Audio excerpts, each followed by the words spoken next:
셀트리온 금요일 플러스 1.25% 상승세를 보이면서 위에 꼬리를 단 양봉의 모습으로 마감이 되었습니다. 무상증자 권리락 이후 주가는 계속적으로 옆으로 횡보를 하면서 눈치 보기 형태가 나타난 것이 사실입니다. 하지만 금요일 모습에서 특이한 것은 거래량의 증가라고 볼 수가 있겠습니다. 6월 들어서 그리고 권리락 이후 지루했던 박스권에서의 횡보, 이러한 상황들이 일시적인 하락 이후 V자 형태의 상승세로 나가면서 박스권을 돌파를 해내거나 여기서 바로 상승으로 올라갈 가능성도 있다고 생각을 할 수가 있겠습니다. 물론 거래량 증가가 지속이 돼야 됩니다. 거래는 계속 증가하면서 주가의 움직임이 나타나야만 지루했던 6월 달의 박스권을 어쨌든 돌파할 것이다. 이런 측면으로 해석을 할 수가 있겠습니다. 금요일 자사주는 5만 주 매수, 남은 것은 88,384주인데요. 다음 주 월화 이틀 정도면 마무리될 것으로 보이고요. 공매도는 34,761주가 나왔습니다. 외국인들은 금요일 날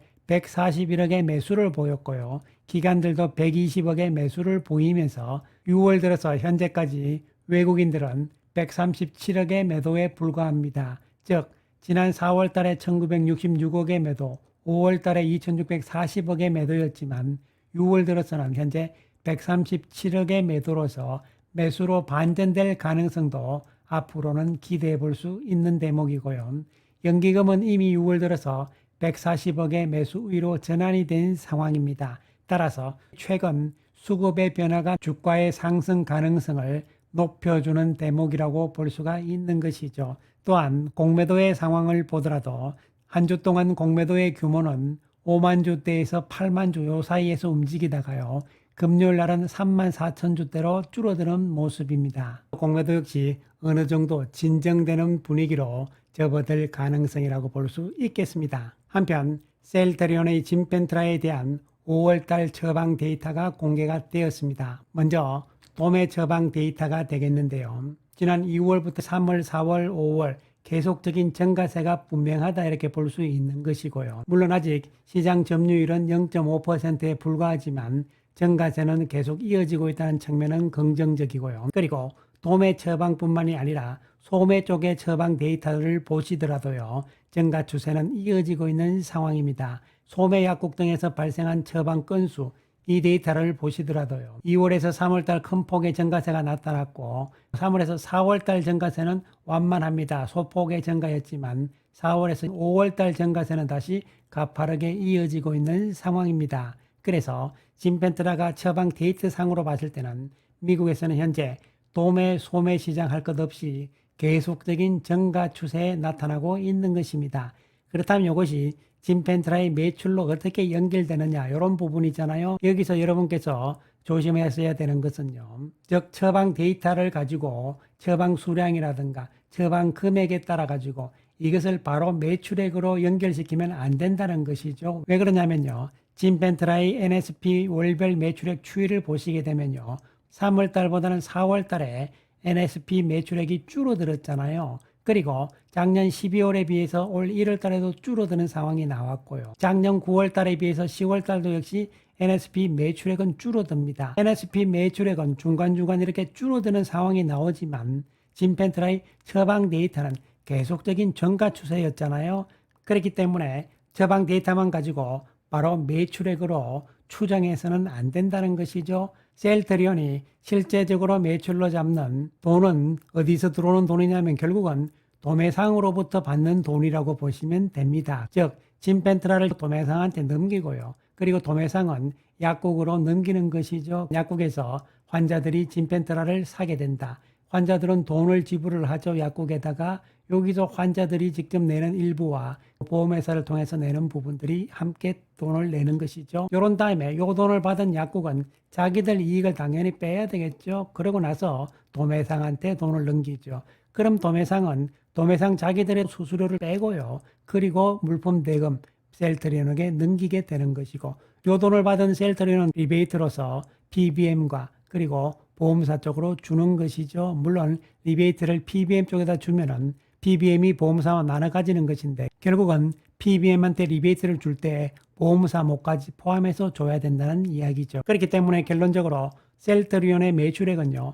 도매상으로부터 받은 물품 대금에서 리베이트를 뺀 것이 매출액이라고 보시면 됩니다. 이것을 좀 더 보기 쉽게 구체화시켜 놓은 그림을 보시게 되면요. 미국의 처방약 수입 배분 구조인데요. 통상적으로 오버홀을 보시게 되면요. 프로덕션 코스트와 매뉴팩처러죠. 이 두 개가 결국은 제약회사 셀트리온의 몫이 되는데요. 미국에서는 통상적으로 봤을 때는 약 58% 정도가 제약회사의 몫이고 나머지 42%는 딴 데로 간다는 이야기죠. 평균 통계치이긴 한데요. 이것은 각각 제품별로 다 다릅니다. 그렇기 때문에 진펜트라가 과연 몇 프로냐 이런 부분도 정확하게 밝히지 않기 때문에 모르는 것인데 어쨌든 간에 현재 추정을 해볼 수 있는 것은 진펜트라는 NSP 매출액에서 약 50% 정도가 실제 매출액이다 이렇게 보시면 되고요.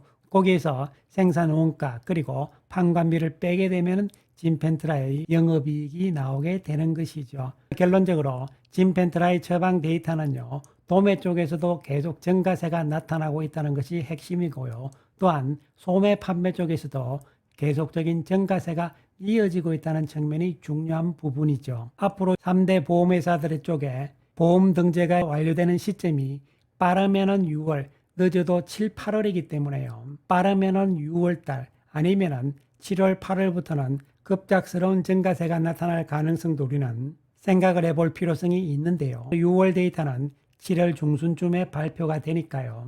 6월 데이터에서 처방 데이터가 크게 증가하기 시작을 한다면 3대 보험회사 쪽에 최소한 한 군데부터 이제 등재가 시작이 됐다고 봐야 되는 것이고 6월달 데이터 역시 큰 폭의 증가가 없다면요. 7월달 데이터부터는 우리는 기대를 해볼 수가 있다 이렇게 생각을 하시면 되겠습니다. 한편 6월 19일 날 삼성증권에서 헬스케어 산업에 대한 25년 하반기 전망 자료를 발표를 했습니다. 제목은 새로운 성장 스토리 이렇게 되어 있고요. 삼성증권은 하반기 최선호주로서 셀트리온을 선정을 했습니다. 구체적인 내용들을 살펴보기로 하겠습니다. 먼저 2분기 프리뷰에 대해서는요. 매출액은 9,931억입니다. 컨센서스보다는 낮은 수치를 제시를 했고 반면에 영업이익은 2,713억이죠. 컨센서스보다 높은 수치를 제시를 했습니다. 컨센서스에 비해서 매출액의 전망치가 조금 낮은 것보다는요. 영업이익 전망치가 컨센서스보다 높다는 것이 긍정적이라고 볼 수가 있겠습니다. 2분기에는 채널 내 재고가 정상화되면서 발주가 회복될 것이다. 그래서 2분기부터 괜찮다는 이야기를 하고 있는 것이고요. 그리고 올해 전체적으로 봤을 때 매출액은 4조 2,913억으로서요. 컨센서스보다는 높은 수치를 제시를 합니다. 그리고 영업이익은 1조 3,006억 원을 제시를 하면서 시장 평균치인 컨센서스보다는 영업이익은 훨씬 높게 잡아놓은 상황입니다. 그리고 진펜트라의 25년 매출액에 대해서는 2,242억을 잡아놓은 것이고요. 그리고 2분기부터 원가율이 점진적으로 개선이 기대가 된다. 영업이익에 대해서는 계속 긍정적으로 전망을 하고 있는 것이죠. 그런데 목표 주가는 21만 원으로 하향을 했습니다. 기업 가치는 변동이 없으나 무상증자로 인한 유통주식수 증가를 반영을 해서 목표 주가를 하향했을 뿐이라는 이야기죠. 2분기부터 수익성 회복에 따른 밸류에이션 릴레이팅 기대가 된다 이렇게 이야기를 했습니다. 따라서 삼성증권은 3분기 즉 하반기가 아니고 바로 2분기부터 수익성이 좋아진다. 대부분 전망치들이 3분기 하반기부터 좋다는 것인데 삼성증권은 2분기부터 좋다 이렇게 이야기를 한 것이죠. 그리고 진펜트라에 대해서는요. 구체적으로 매출 추이 및 전망치를 보시게 되면요.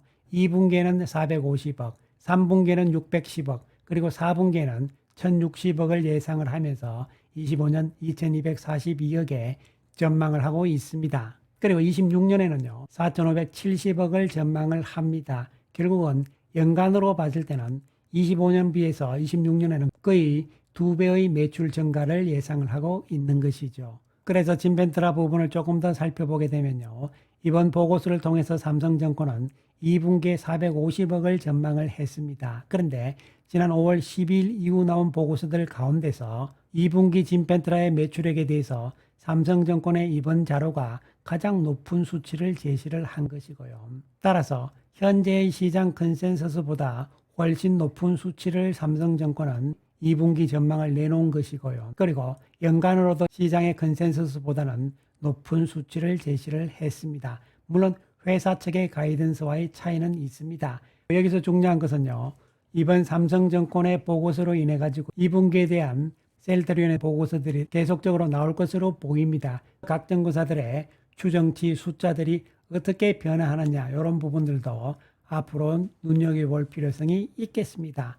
어쨌든 삼성증권의 이번 보고서는 상당히 긍정적이라고 평가를 할 수가 있겠습니다. 이번 삼성증권의 데이터까지 포함을 해서 작성된 FM 가이드의 데이터를 보시게 되면요. 현재 시장의 컨센서스는 2분기 매출액에 대해서는 1조 59억 그리고 영업이익에 대해서는 2,486억이 돼 있는 상황입니다. 매출액은 조금 줄었지만 영업이익은 오히려 수치가 높아진 상황이 되겠습니다. 이에 따라서 영업이익률이 중요하다고 계속 말씀을 드렸는데요. 2분기 영업이익률은 24.7%로 컨센서스가 나타나고 있는 것이고요.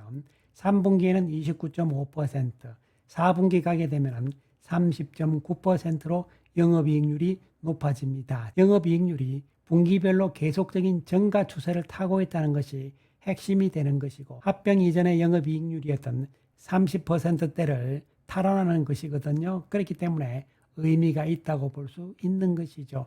이러한 과정들이 이제 2분기, 3분기, 4분기 전망치 즉 컨센서스와 실제 수치가 얼만큼 매치가 되느냐가 앞으로 관전 포인트라고 생각을 하시면 되겠습니다. 주가 수준을 보더라도요. 월봉상으로 봤을 때는 바닥권에서의 횡보 과정들이 거의 3년 6개월이었다. 합병에 따른 영업이익 측면에서의 문제점들이 그 이유라고 볼 수가 있겠는데 2분기 실적부터는 회복된다는 측면이 핵심이기 때문에 주가 움직임 역시 펀더멘탈에 근거해서 상향으로 갈 가능성이 있는 것이고요. 특히 영업이익, 이익 가치를 기반으로 한 실적이 좋아지는 시점에서는요. 주가가 또 올라갈 때는 강한 상승으로 올라가는 대세 상승의 시점이 있기 때문에 시기적으로 어떻게 보면은 현 시점이 바로 대세 상승을 위한 출발 시점이 아닐까 하는 생각도 한편으로는 해볼 수가 있겠습니다. 감사합니다.